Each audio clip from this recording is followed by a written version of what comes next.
You guys have taken one gun off him. I took 7 off of him, and the case just keeps getting continued.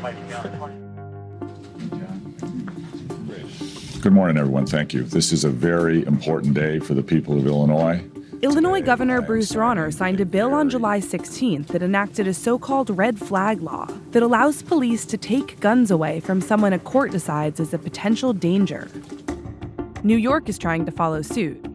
It would be the 14th state with a red flag law. Washington was one of the first.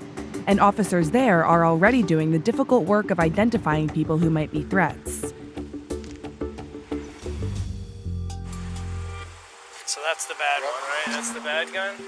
In late May, the Seattle police broke down Brian Smith's door and confiscated all of his guns. They were able to do that because of a new Washington state law that lets police seize firearms from people deemed unfit to keep them. It's called an Extreme Risk Protection Order, or ERPO. In Seattle, the final decision about when to ERPO someone has to come from a judge. But it all starts with Sergeant Eric Piskonski and the officers in his crisis response unit. The way the process works is, we fill out that affidavit, we petition the court, we get a temporary order, we go serve that temporary order.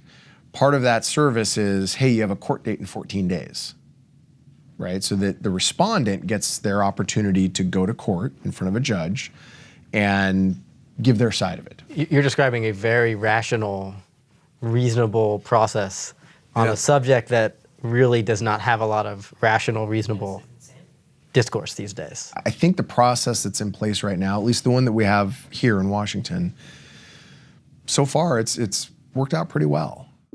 Since the law went into effect last year, Seattle police have considered about 5,000 cases for possible gun removal. So far, they've moved forward with 30 of them. If I think of anything else, I'll give you a call. Okay, thanks. Bye. Currently, I have 2 extreme risk protection order cases. One involving a gentleman who inherited a bunch of money and decided to purchase a bunch of firearms. That gentleman is Brian Smith, whose guns were confiscated back in May. His neighbors reported feeling unsafe around him. It all started when he consumed a whole bunch of alcohol, started firing off rounds at crows and stuff like that. So it was posing a little bit of danger to his neighbors. So we petitioned for a extreme risk protection order to take his firearms away.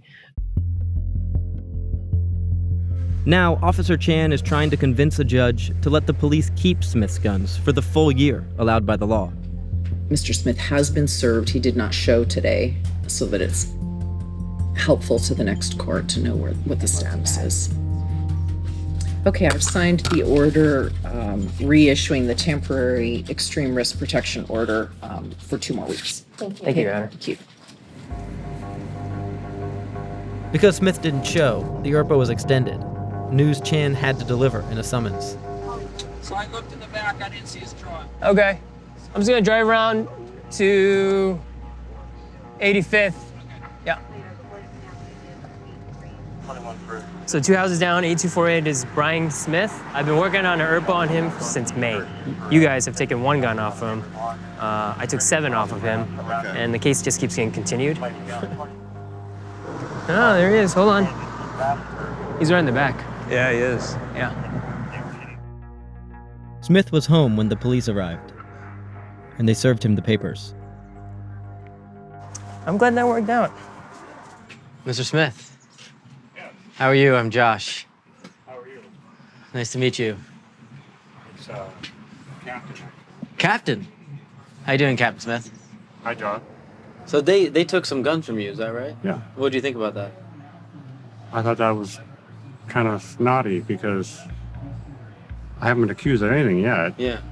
Do you know about this new law that allows them to do this? Yeah, the Extreme Risk Protection Order. Yeah. Do you think that you qualify for that?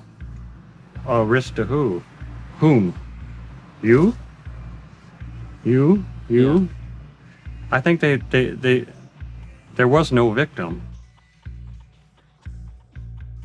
Let me get a... See, I'm drinking alcohol. I've got guns. There was a Thompson Center 54 caliber muzzleloader here. 38 Special Ladysmiths was in the bedroom. so I have access to it in a case. And he unloaded that, took it, and then he took all the cartridges in there. Well, I'm 57 years old. I've never threatened anyone in my life. I've never assaulted anyone. I've never been charged with that. I've never threatened to kill myself. I've had firearms since 1977. I've never hurt anybody with them. I mean, what is the standard? This isn't Smith's first run-in with the law. This competency assessment in a separate criminal case found him to exhibit a number of symptoms of mental illness and alcoholism. Smith refutes the findings. He writes the evaluation. He goes, "Oh, Mr. Smith is an alcoholic. He's deluded, grandiose, whatever it is."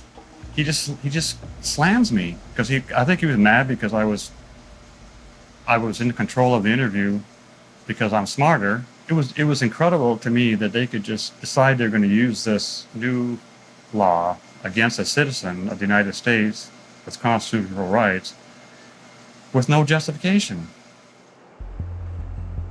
Earlier this month, a judge granted the full-year ERPO against Smith. Smith's mental state wasn't central to the ERPO order, but mental health advocates say they worry the new law could be used to strip the mentally ill of their constitutional rights. We have concerns that unfairly stigmatize mental illness. Laws that use a mental illness diagnosis as a reason to affect people's rights. So just being diagnosed as depressed or even schizophrenic shouldn't be grounds for somebody to lose any rights, effectively. Yeah, the diagnosis on its own should not be grounds if it's completely separate from a person's behavior. Because he may appear a little different to you, doesn't itself mean that he is a threat. We're never ever saying we should take away their rights forever and that they shouldn't have guns for the rest of their life. We're saying let's take a pause here and breath and see if you are, mentally okay to have a gun. Just as a practical matter, right? You're a cop and you're encountering people who you can see that they pose a danger, but without this tool, what are you going to do?